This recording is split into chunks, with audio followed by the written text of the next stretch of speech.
Hello students, today in our E-class of Sanskrit, we will going to study chapter 5, Gunvati Kanya, means a virtuous girl.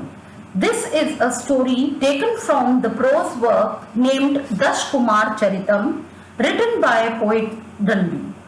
In this chapter, Shakti Kumar, the hero of the story, is endowed with good qualities. Hence, he wants to marry a girl having good qualities similar to him. So, he has made a plan to find out a virtuous girl of his own choice. As per his plan, a girl who can prepare and feed various food items from only one pressed paddy is a virtuous girl.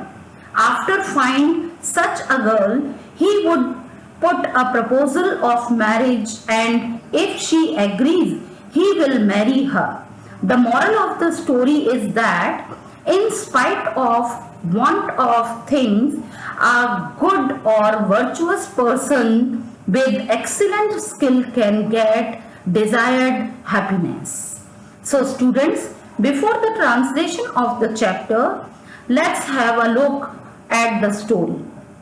Kanchi नगर में शक्ति कुमार नाम का एक वैश्य means व्यापारी का बेटा रहता था। जब वह अपने जीवन के 22वें साल में प्रवेश किया तो वो चिंता में पड़ गया कि वह व्यक्ति जिसकी पत्नी नहीं है या जिनकी पत्नियां गुणवान नहीं हैं, हमेशा वे लोग दुखी होते हैं। तो कैसे मैं एक गुणवती पत्नी प्राप्त करूं? ऐसा सोचकर उसने एक कपड़े के छोर पर एक प्रस्थ धान मीन्स अबाउट 2 kg पैडी बांधा और वह पत्नी की तलाश में अलग अलग स्थानों पर घूमने निकल गया। एक बार जब वो कावेरी नदी के किनारे एक नगर में पहुंचा तो उसने वहां एक कुएं पर पानी भरती हुई लड़की को देखा जिसने बहुत कम गहने पहने हुए थे और जो देखने में बहुत सुंदर थी। शक्ति कुमार उसे देखकर सोचने लगा, मेरा हृदय इस लड़की की ओर अट्रैक्ट हो रहा है, तो मैं इसके गुणों की परीक्षा लेता हूँ और उसके सामने विवाह का प्रस्ताव रखूंगा। ऐसा सोचकर उसने उस लड़की से कहा, क्या तुम मुझे इस एक प्रस्थ धान से अच्छा भोजन करवाने की योग्यता रखती हो? लड़की ने हाँ बोला और फिर उसने शक्ति कुमार के कहने के अनुसार कार्य करना शुरू कर दिया। सबसे पहले उसने उस धान को धूप में रखा और उसे एक प्लेन ग्राउंड पर सुखाकर उसमें से चावल के दाने और उसके हस्क को अलग कर लिया।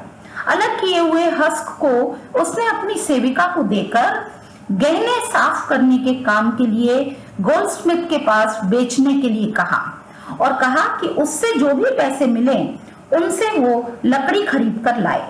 सेविका ने वैसा ही किया और जब वो लकड़ी लेकर आई तब उस लड़की ने अच्छी तरह से पानी से साफ किए हुए चावलों को गर्म पानी में उबालकर पका लिया।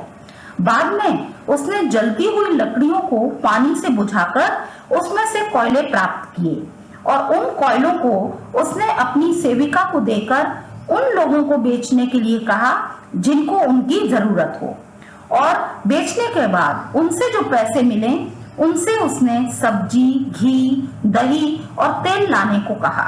सेविका ने वैसा ही किया और बाद में जब उसने घी, सब्जी, तेल और दही आदि सामग्री से चावलों के साथ अलग अलग स्वादिष्ट भोजन पका लिए और भोजन तैयार हो जाने के बाद उसने अपनी सेविका के द्वारा शक्ति कुमार को स्नान करके भोजन करने आने की सूचना भेजी। जब स्नान करके स्वच्छ होकर शक्ति कुमार भोजन के लिए आया तो उस लड़की ने भोजन से पहले उसे वेलकम ड्रिंक्स और स्नैक्स सर्व किए और बाद में अन्य भोजन सामग्री। बीच बीच में वह लड़की बड़े ही इंटरेस्टिंग वे में सभी डिशेस का वर्णन कर रही थी और उससे शक्ति कुमार की भोजन के प्रति रुचि और भी बढ़ती जा रही थी। भोजन के बाद उस लड़की ने मेहमान के लिए पान की व्यवस्था भी की थी। एक प्रस्थ धान से अनेक व्यंजन बनाकर शक्ति कुमार को प्रसन्न करने वाली उस लड़की के गुणों से आकर्षित होकर शक्ति कुमार ने उसके सामने विवाह का प्रस्ताव रखा और जब उसने उसे स्वीकार कर लिया तो रीति रिवाजों के साथ विवाह करके शक्ति कुमार उसे अपने नगर ले गया। Students, this is all about the story and the translation of the chapter.